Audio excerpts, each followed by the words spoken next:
Mesdames et messieurs, bonjour et bienvenue à cette présentation spéciale, un documentaire d'1 heure consacré à la guerre des motards, guerre dont on ressent encore aujourd'hui les impacts. Entre 1994 et 2002, les Québécois ont été témoins d'une guerre sanglante opposant les Hells Angels à d'autres groupes de criminels organisés. Plusieurs d'entre vous s'en rappellent très bien, alors que quotidiennement, bombes et meurtres faisaient la une des journaux. Malheureusement, l'histoire semble vouloir se répéter. Au cours des derniers mois, on a assisté à plusieurs règlements de compte au sein de la mafia italienne, tout ça avant la sortie de prison de Vito Rizzuto qui est prévue pour cet automne. Plus récemment, des membres de gangs de rue s'affrontent dans les rues de Montréal et font d'autres victimes. Avec ces événements en toile de fond, avec la reprise des méga-procès et la libération de membres des Hells Angels, une chose est certaine, l'automne s'annonce mouvementé.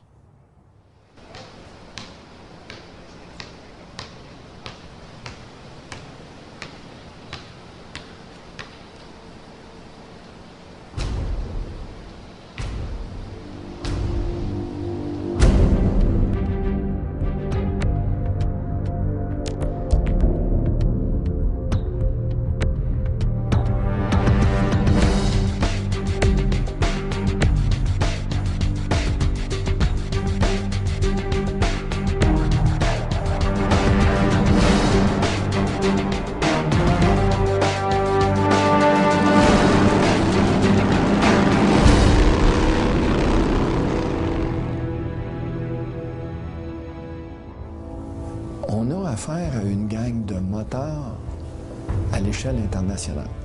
Les Hells Angels, l'une des organisations les plus craintes, non seulement au Québec, mais également à l'échelle planétaire. Ils sont présents dans 25 pays et on compte près de 250 chapitres bien établis. En fait, on les retrouve dans les régions où les ressources peuvent leur permettre d'étendre leurs empires criminels et pour mener à bien ce projet, ils n'hésiteront pas à éliminer la compétition. C'est un groupe de motards criminels qui a vu le jour en 1977 au Québec. C'est une importation américaine. C'est le chapitre de New York qui est venu fonder le premier chapitre des Hells le 5 décembre 1977. Dans les années 70, presque chaque village avait son groupe de motards. Au Québec comme ailleurs depuis leur création, les motards criminalisés comme les Hells Angels ont une structure hiérarchique bien établie afin de mener rondement leur commerce de stupéfiants.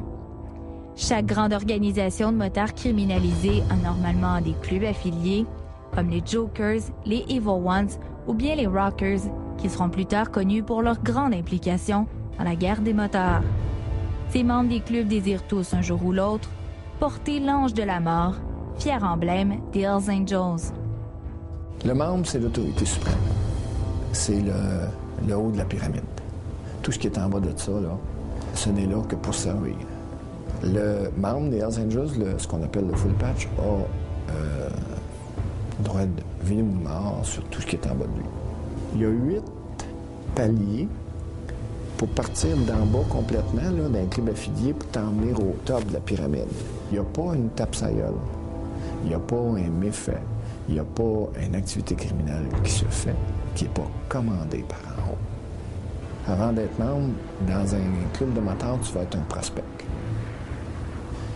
Tu vas normalement faire 12 mois comme prospect. Ils vont te demander de faire tout ce que c'est qu'un membre a besoin d'avoir.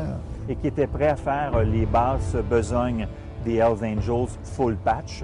Donc les Hells comme tels ne se mouillaient jamais. On envoyait ces petits groupes de motards-là faire finalement le sale boulot, c'est-à-dire battre des gens, menacer des personnes, entrer dans des bars pour imposer la loi.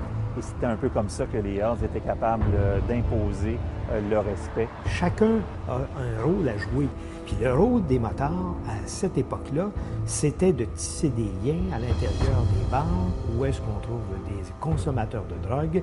Et ces liens-là leur permettaient d'exercer leur commerce. Les gens qui sont recrutés dans les clubs de motards, c'est des gens qui peuvent aider le gars en haut à devenir riche, à devenir multimillionnaire. Donc, tous ces gens-là étaient très bien organisés et répondaient hiérarchiquement avec un système de règlements qui se sont fixés eux-mêmes pour organiser le commerce des stupéfiants. Il y a la règle du 10 %. C'est-à-dire que tu dois remettre au club 10 de ce que tu fais en activité criminelle. Tu fais 100 000, c'est 10 000 que tu dois remettre au club à chaque church meeting. Faut pas le système. Excuse le terme, faut pas le système. Parce que si tu fous le système, t'es mort. Et l'argent va au mononcle, va aux membres des Hells Angels. Tout est fait pour enrichir le gars qui est en haut. Ceux en bas sont à salaire. Ceux en bas se font une vie, ils doivent payer le 10 % à ceux d'en haut. C'est vraiment un réseau pyramidal d'activités criminelles. Tant que tu es un frère, il se passe rien. Si tu commences à les voler, ou si tu commences à voler de l'argent, ou à te mettre de la poudre dans le nez, ou à tromper tes frères, tu as des chances de te faire mettre dehors. Dès les années 80, les Hells Angels ont la main mise sur le commerce et la distribution de stupéfiants sur une très grande partie du Québec. Chaque région est alors contrôlée par un chapitre. L'un d'eux fut complètement rayé du paysage le 24 mars 1985 dans un épisode d'une extrême violence qui marquera à la fois l'histoire des Hells Angels, mais aussi celle du Québec. La fameuse tuerie de Lennoxville, c'est lorsqu'on a décidé d'exécuter les membres du groupe North de Laval parce qu'on trouvait que ces gens-là, à l'intérieur du groupe de motards, consommaient les stupéfiants qui auraient normalement dû être vendus. Alors, on avait un groupe qui était désorganisé et les Hells ont décidé de faire le ménage, donc on a éliminé le chapitre North. L'un des plus connus est le chapitre des Nomades, un chapitre itinérant créé par Maurice Montboucher, l'un des individus ayant le plus marqué l'histoire du crime organisé au Québec. On a longtemps considéré les membres de ce chapitre comme les grands acteurs de la guerre des motards et ceux qui réellement contrôlaient le trafic de stupéfiants à Montréal. Les chapitres étaient quand même organisés d'une façon un peu spéciale. Si on prend pour acquis, entre autres, que le chapitre de Montréal n'était pas à Montréal, le chapitre de Montréal, c'était Sorel qui contrôlait donc la drogue à Montréal. Le chapitre de Sherbrooke était le seul qui pouvait s'approvisionner ou alimenter les nomades en stupéfiants. C'est le seul chapitre qui avait cette capacité-là. Qui était très indépendant, qui contrôlait la vente de stupéfiants, notamment dans tout le secteur de l'Ontario. Donc, on disait souvent que les Hells de Lennoxville étaient probablement les plus riches au Québec, sinon au Canada. Les nomades, eux, étaient très riches, mais n'avaient pas nécessairement d'emprise sur les décisions qui pouvaient être prises justement à l'extérieur de Montréal, comme à Sorel, comme à Trois-Rivières, comme à Lennoxville. C'est sûr que chaque chapitre prenait des décisions qui pouvaient leur être propres à leur chapitre, et il y avait aussi des décisions de groupe, d'ensemble qui ont été prises. Et je pense entre autres à la décision de la guerre au Québec. Cette décision va marquer à jamais l'histoire du Québec. Le trafic de stupéfiants, principalement de la cocaïne dans la région de Montréal, sera le fil conducteur de la guerre des motards, guerre sanglante qui s'étalera sur 8 ans. Comme vous le verrez, pour les motards, soldats de la guerre, les alliés du passé seront les ennemis du futur. S'il y a assez de place pour tout le monde, c'est correct. Les guerres prennent parce qu'il y a du monde dans les Hells Angels qui veulent avoir la part de leurs voisins.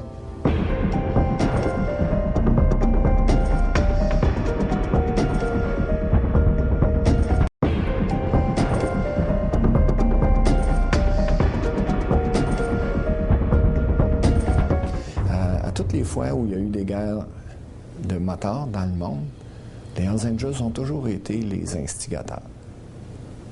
Parce qu'il y a une guerre toujours pour le contrôle d'activités criminelles. Une première guerre des motards se déroule en territoire québécois en 1977. Elle oppose les Hells Angels à un gang rival, les Outlaws. Cette lutte armée se termine au début des années 90, faute de combattants. Quelques années plus tard, un autre groupe prendra la place des Outlaws dans une guerre ouverte aux Hells Angels. La deuxième guerre que j'appellerais une guerre des gangs entre les Hells Angels et ce qu'on a appelé les Rock Machines. Au départ, quand on parle de crime organisé, on peut penser qu'il y a beaucoup de joueurs et plusieurs personnes qui souhaitent se partager une tarte. Et à un certain moment donné, il y a peut-être eu beaucoup de gourmandise du côté des Hells Angels qui ont voulu s'accaparer le territoire en entier. Ça n'a pas nécessairement fait l'affaire de la mafia italienne, certainement pas non plus du gang de l'Ouest.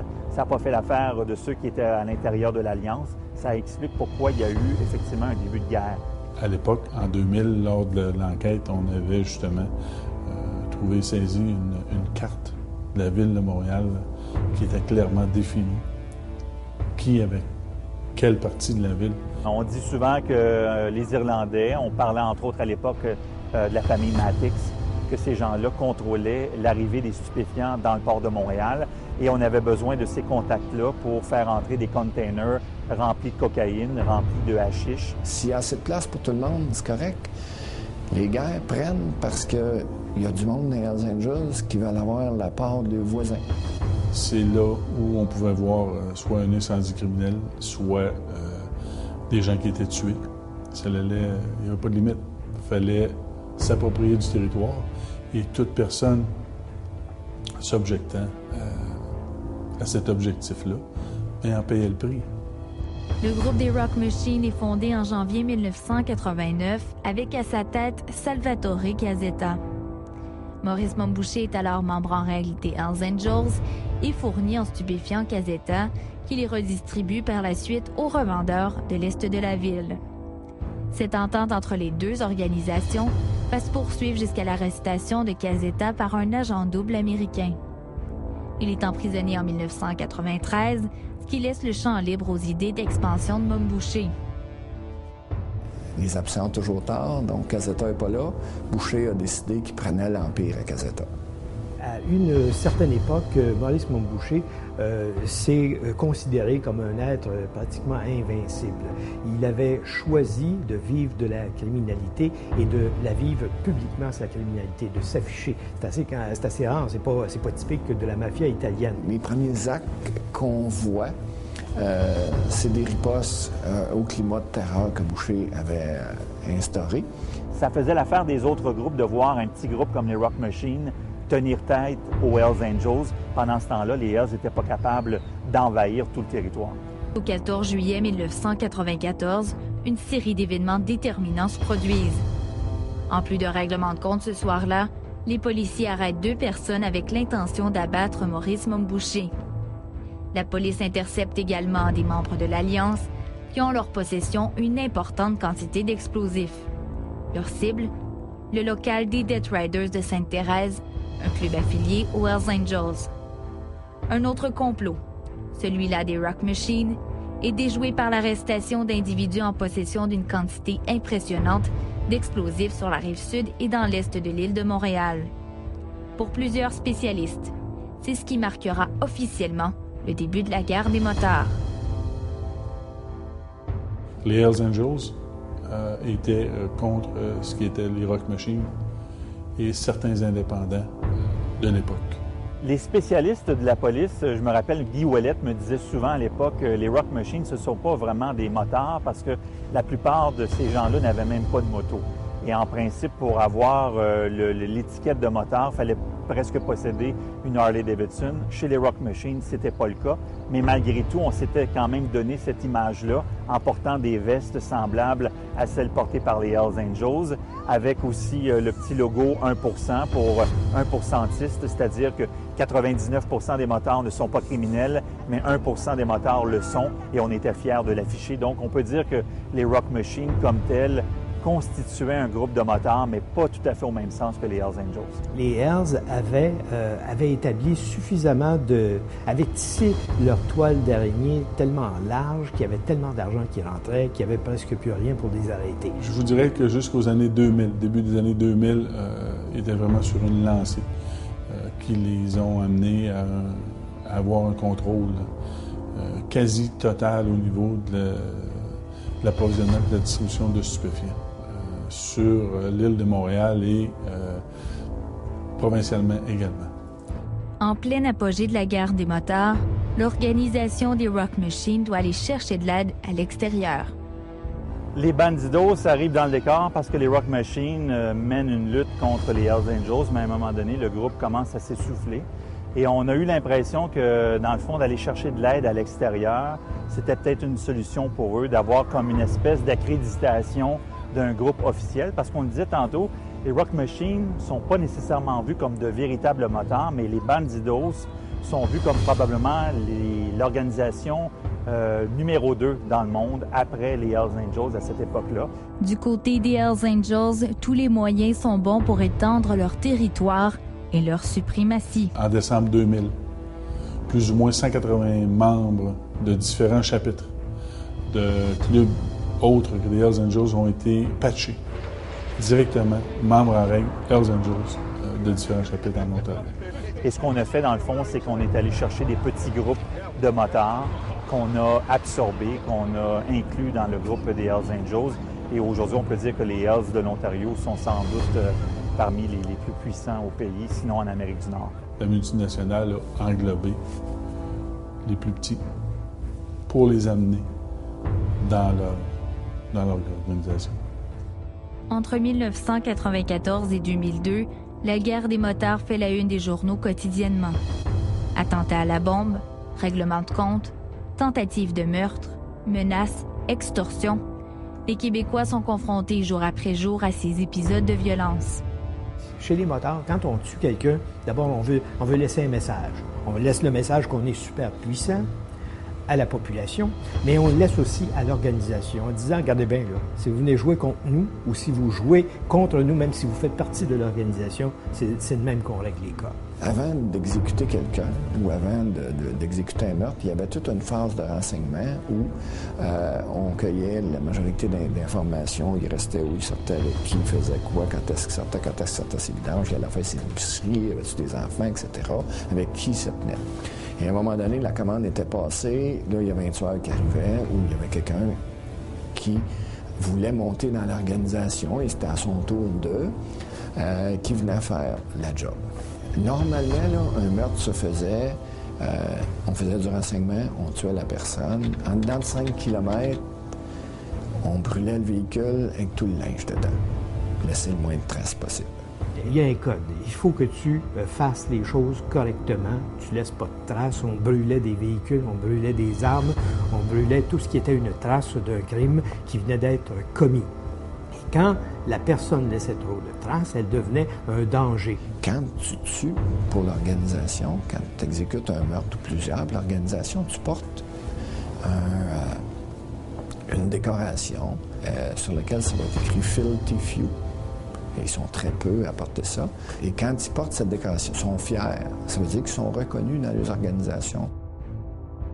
La comptabilité qui a été saisie sur les lieux, qui était faite et mise à jour par le responsable de cette opération-là, démontre, sur une période de 8 mois, un profit de 100 millions de dollars.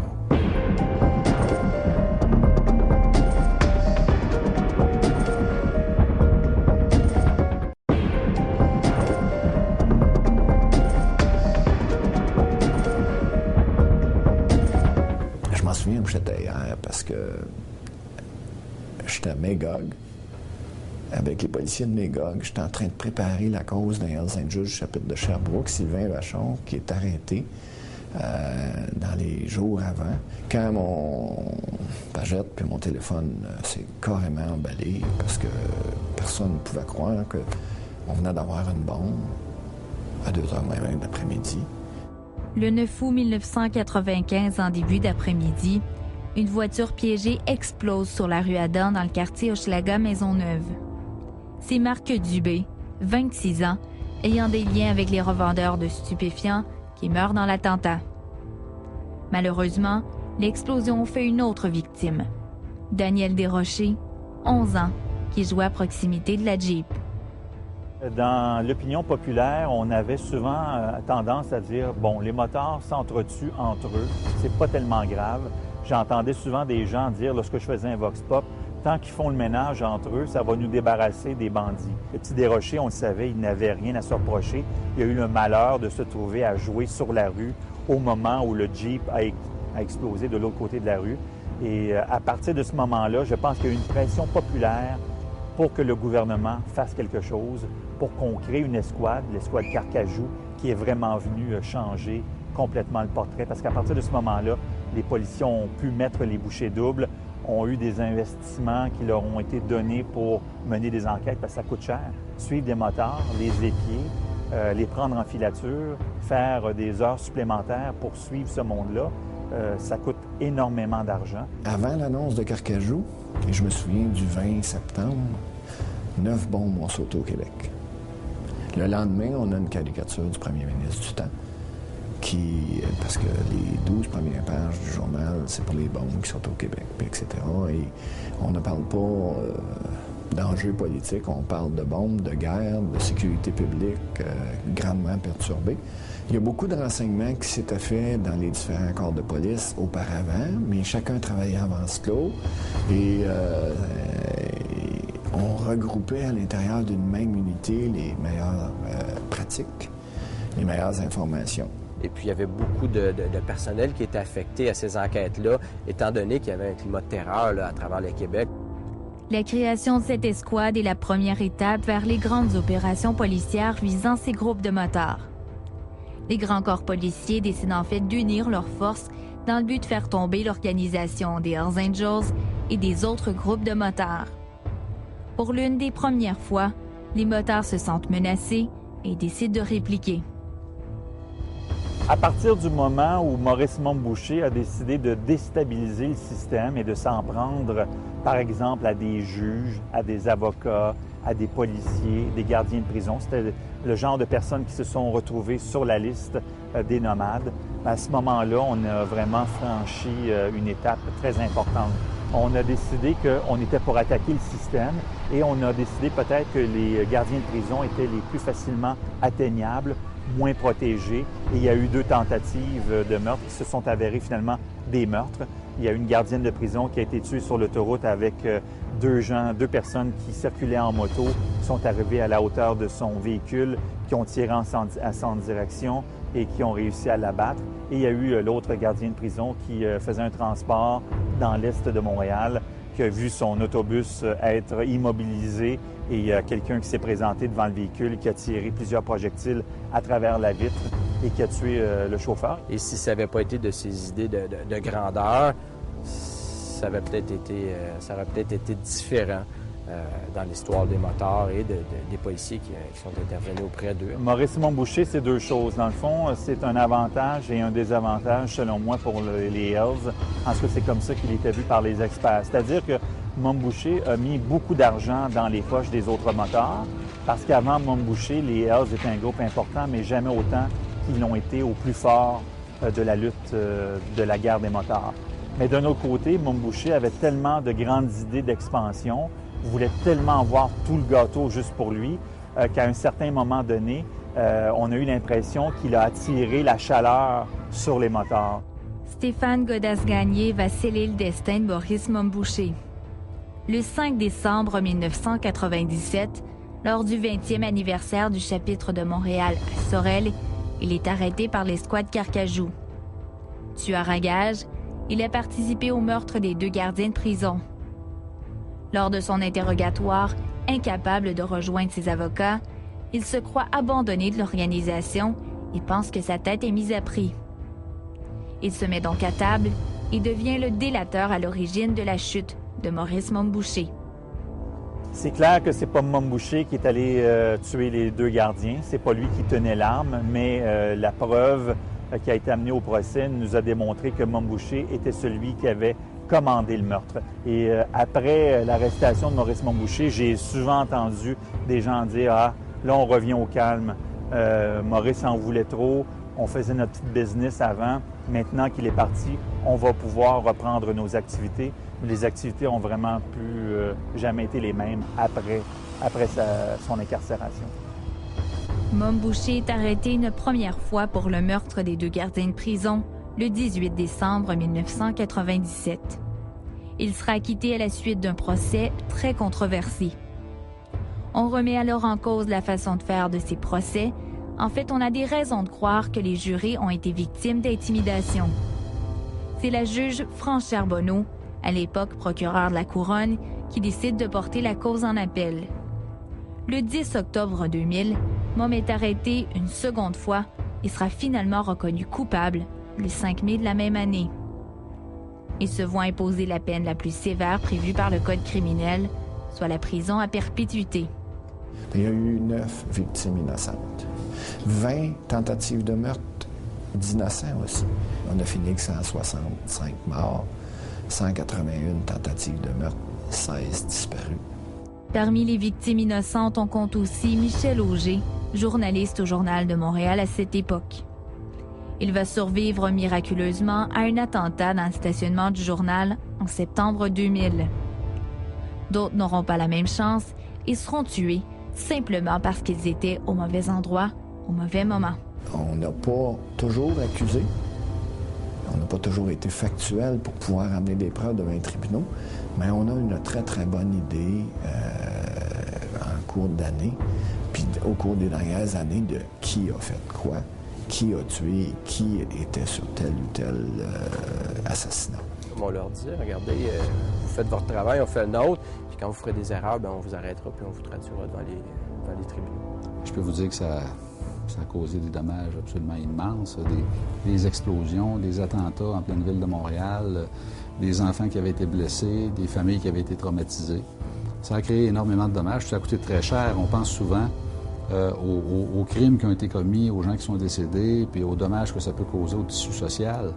Mais ces guerres criminalisées-là ont causé énormément de dommages également aux individus, aux familles.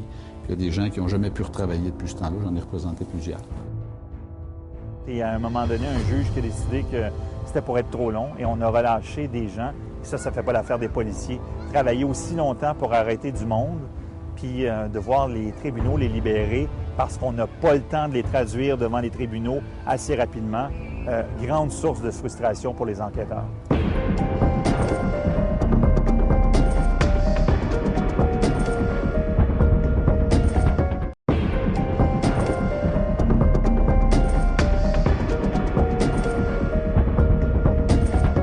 Le Canada est un pays de paix, le Québec est une société de paix, c'est une société de tolérance et tout ce qui perturbe le système, à un moment donné, le système le rejette.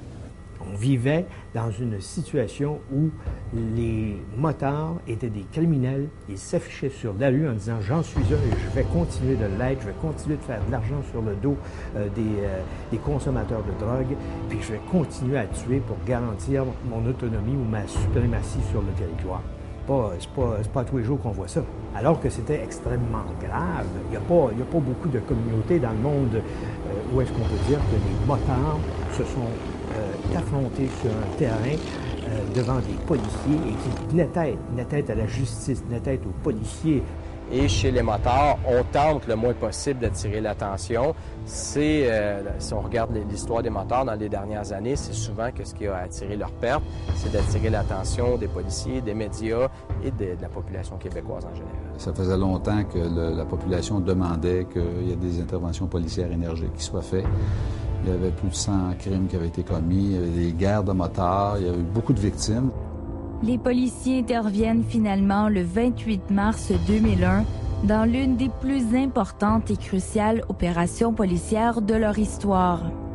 Ce jour-là, près de 2000 policiers de différentes organisations portent un très dur coup à l'organisation des Hells Angels. Printemps 2001, ça, c'est venu complètement scier les jambes des Hells Angels parce que là, on n'arrêtait pas les petits revendeurs de drogue dans les bars de Schlager-Maisonneuve ou de Verdun. On allait chercher les têtes dirigeantes qui ont à peu près toutes été ramassées, si tu me permets l'expression, la même journée. La grosse opération policière de printemps 2001 a arrêté tous les généraux de la guerre des motards, donc tous les nomades. On n'a pas touché aux autres chapitres au niveau de la guerre des motards parce que c'était le chapitre des nomades, c'était ceux qui étaient impliqués dans la guerre.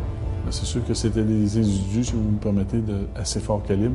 Les membres en règle des nomades, certains membres en règle des Rockers de Montréal, des gens impliqués dans le crime organisé depuis au-delà de 20 ans. les accusations qui avaient été portées pour plus de 100 meurtres là, qui étaient recensés. Les ligues majeures de la criminalité, donc je ne sais pas, c'est pas des enfants de cœur. Au cours de l'enquête qui conduit à printemps 2001, les policiers découvrent des logements servant à la comptabilité des nomades.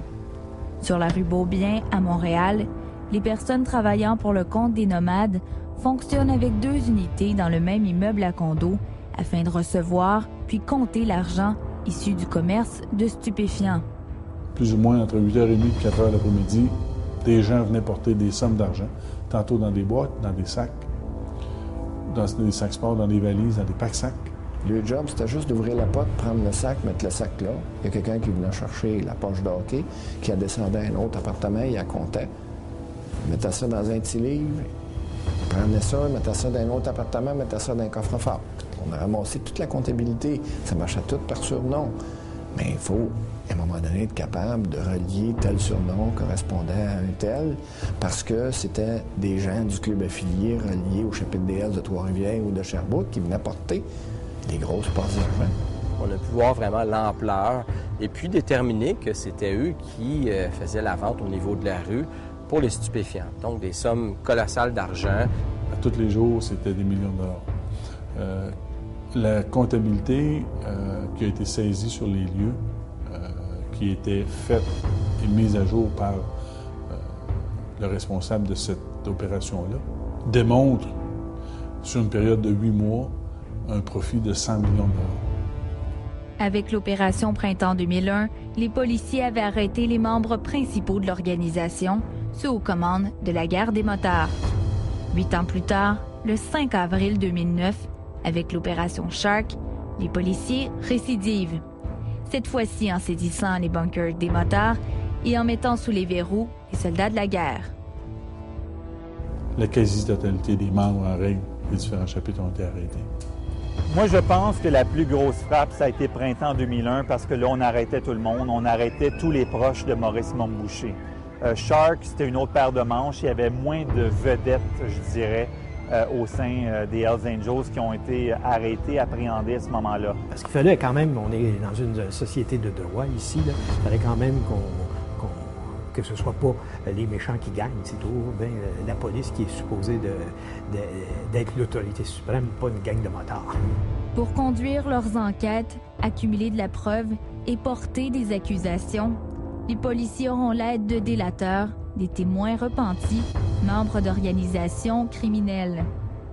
Comme Stéphane Godas-Gagné dans le procès de Montboucher, ils se mettent à table, non pas rongés par les remords, mais plutôt pour avoir la vie sauve.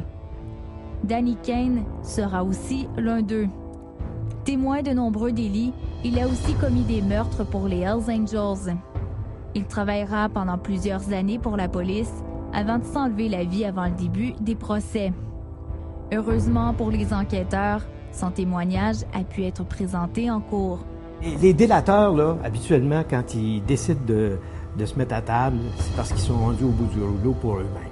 Et connaissant les règles dans cette organisation-là, ils savent très bien que lorsqu'ils arrivent à un certain point, ils vont se faire abattre comme ils en ont probablement abattu auparavant, parce qu'ils sont devenus dangereux et que l'organisation ne peut plus prendre de chance de les laisser en vie. À l'intérieur des groupes criminalisés, on est sans pardon. Si quelqu'un commet une gaffe, si quelqu'un trahit l'organisation, le châtiment ultime, c'est l'exécution et il n'y a pas de procès. C'est une balle dans la tête puis ça se termine comme ça.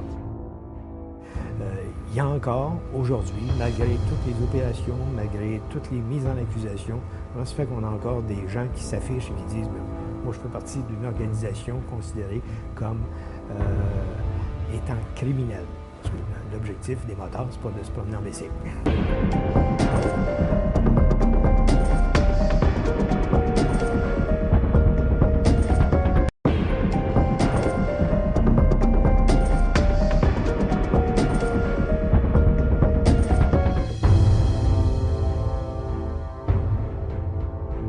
qu'il y a eu cette méga opération-là, cette méga rafle policière qu'on a baptisée Opération Printemps 2001, le 26 mars 2001. Et là, on s'est retrouvé là avec tout près d'une centaine d'accusés. Et à ce moment-là, le ministère de la Justice s'est posé la question, comment on va pouvoir gérer ces procès-là? Et c'est à ce moment-là qu'on a décidé de construire un palais de justice et vraiment de procéder à ce qu'on appelle aujourd'hui, ce qui maintenant fait partie de notre vocabulaire, les méga-procès. Le Centre de services judiciaires Rouen est inauguré en octobre 2001. On justifie sa construction pour des raisons logistiques, afin d'avoir suffisamment d'espace pour les procès, mais également pour des raisons de sécurité. En fait, le centre est relié directement au centre de détention de Bordeaux, où à l'époque sont détenus une centaine de présumés motards. Alors, le premier méga-procès débute, et ça, c'est assez exceptionnel, il faut le préciser, 1 an après la rafle policière Opération Printemps 2001. Donc, on parle là aux alentours du mois d'avril 2002. C'est assez extraordinaire compte tenu de l'ampleur du dossier, mais il faut également préciser que c'est un acte d'accusation privilégié. Donc, on a court-circuité l'étape de l'enquête préliminaire pour procéder directement au procès. Le premier procès présidé par le juge Jean-Guy Boilard. Le 22 juillet 2002, il se désiste. Déjà, 113 témoins ont été entendus et plus de 1000 pièces à conviction présentées. Une réprimande du Conseil de la magistrature serait à l'origine de ce désistement. Le juge Boilard affirme ne plus avoir l'autorité morale pour présider le procès. C'est le juge Pierre Béliveau qui reprend le tout à zéro en octobre 2002. Il veut assurer un procès juste et équitable aux présumés membres des Hells Angels. C'eût été catastrophique si ce méga-procès-là avait avorté, non seulement pour la justice au Québec de façon générale, mais pour tous ces criminels qu'on aurait remis en liberté, et aussi pour l'image générale de la justice et le succès à venir des méga-procès, parce qu'il y a beaucoup d'avocats de la défense qui vont vous dire « Ah, c'est trop compliqué, ça ne marche pas ces affaires-là, il faut tenir des procès individuels ». Et de façon générale, la défense n'est pas favorable au méga-procès. Ça a fonctionné de façon assez complexe. C'était pas évident pour un jury, par exemple, d'en venir à la conclusion que tout ce monde-là, qui n'a pas nécessairement commis le même crime au même moment, mais par association, puisse être reconnu coupable des mêmes accusations. Ça a été vraiment complexe comme procédure, des procès très, très longs.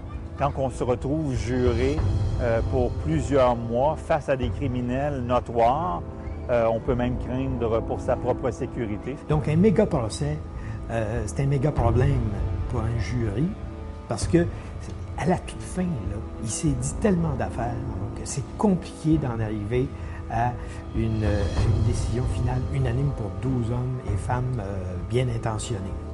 Dans les procès qui font suite à l'opération Printemps 2001, on présente une preuve commune aux accusés qui font face à de graves chefs d'accusation. On parle entre autres d'accusations de trafic de stupéfiants, de gangstérisme et de complot pour meurtre. Gangstérisme, c'est pas facile à établir, c'est une définition extrêmement complexe. L'intention coupable, alors, il y a beaucoup d'éléments à prouver et tous et chacun des éléments doivent être établis hors de tout doute raisonnable à la satisfaction du tribunal. Alors, c'est un très haut niveau de preuve. Et il y a beaucoup de... On a le vent d'en face. Les procureurs de la Couronne font un travail exceptionnel. Les procureurs présentent des heures d'écoute électronique. On y voit aussi les fameuses messes, ou church meetings, de véritables conseils d'administration des Hells Angels ou groupes affiliés. Ces éléments de preuve sont appuyés par des déclarations de témoins experts et déclarations de délateurs. Danny Kane, entre autres, avait été témoin de meurtre, avait commis des meurtres. Alors, je pense que l'ensemble de ces témoignages-là, de délateurs, que le ministère de la Justice a mieux appelé à l'époque des témoins repentis, sont vraiment venus contribuer et sont venus apporter ce qu'on appelle une preuve là, qui est venue corroborer ce que les uns et les autres disaient. Donc, vraiment, on est venu mettre les dernières pièces du puzzle en place. La plupart des causes se règlent avec des accusations réduites et des plaidoyers de culpabilité. Les gens visés par ces méga-procès se trouvent encore pour la plupart derrière les barreaux. On peut donc dire que le ministère public, dans ce procès-là, a pratiquement eu une note parfaite, malgré les embûches rencontrées en cours de route. L'autre opération policière d'envergure, Shark en 2009, avait permis de procéder à l'arrestation de 155 membres présumés des Hells Angels. On fixe à l'automne 2012 la tenue des premiers procès devant jurés. Mais dès juin 2011, le juge Brunton de la Cour supérieure décide de mettre fin au processus judiciaire entrepris contre 31 des 155 accusés.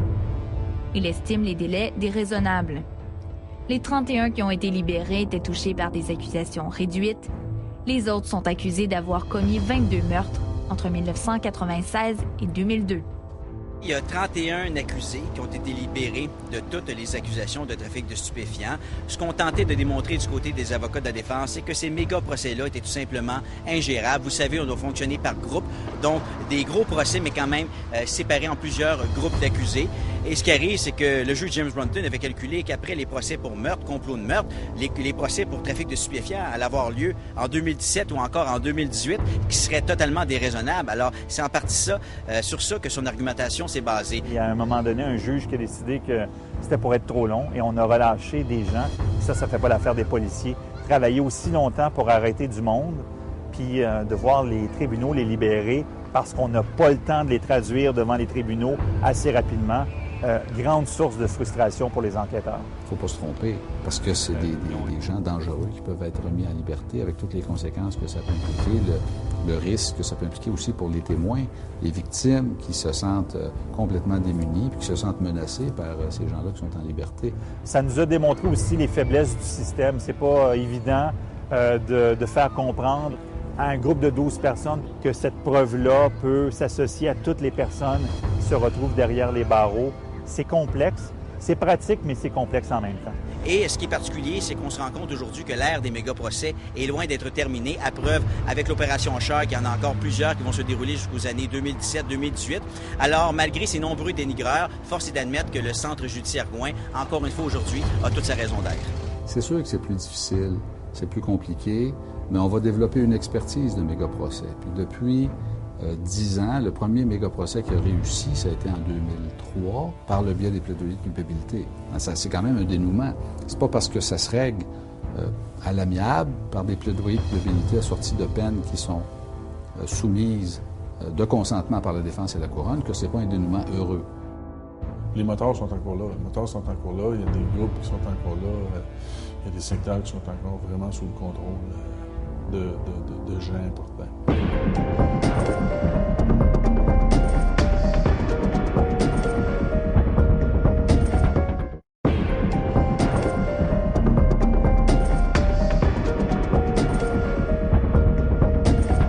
À chaque fois qu'on enlève un criminel ou un chef de gang de la rue, il y en a un autre qui pousse. Il y a toujours quelqu'un qui va essayer de profiter.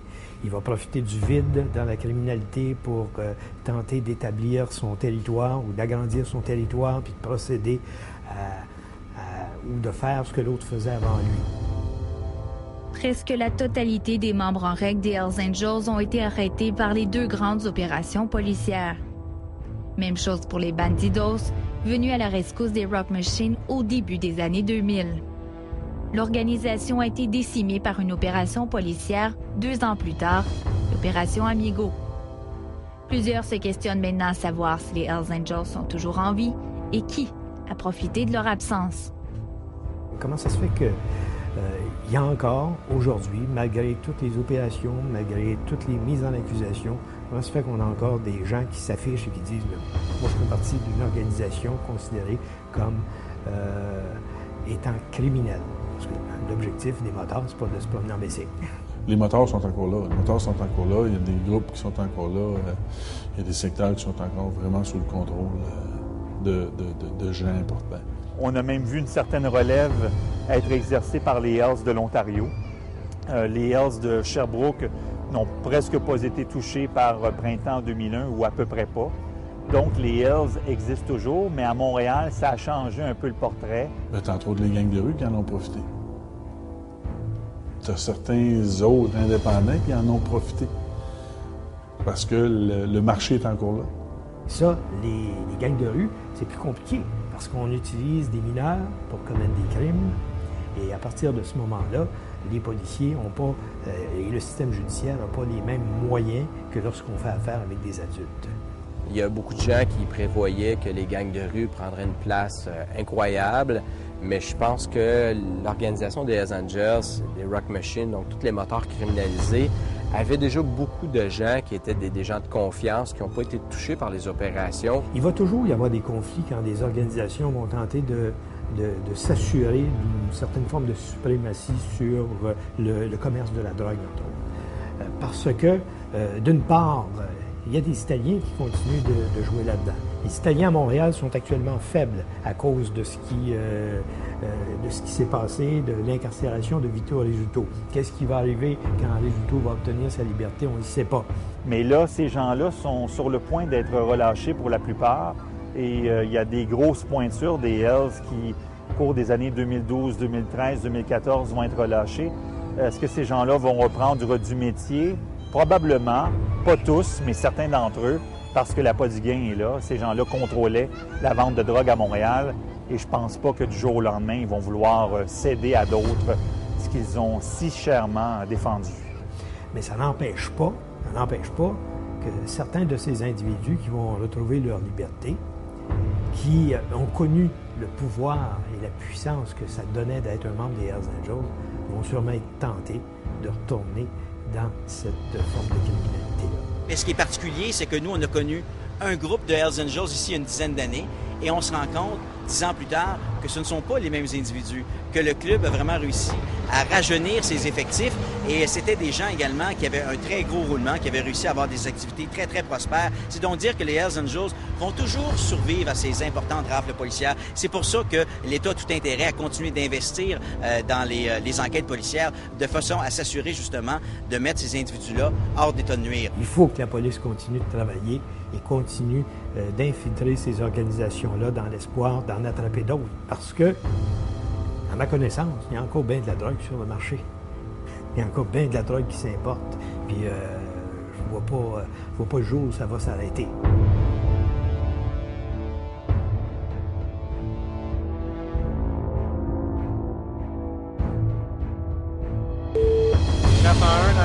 Oui, vite, dans le stationnement du 1600 Saint-Martin, il y a des gars qui se tirent.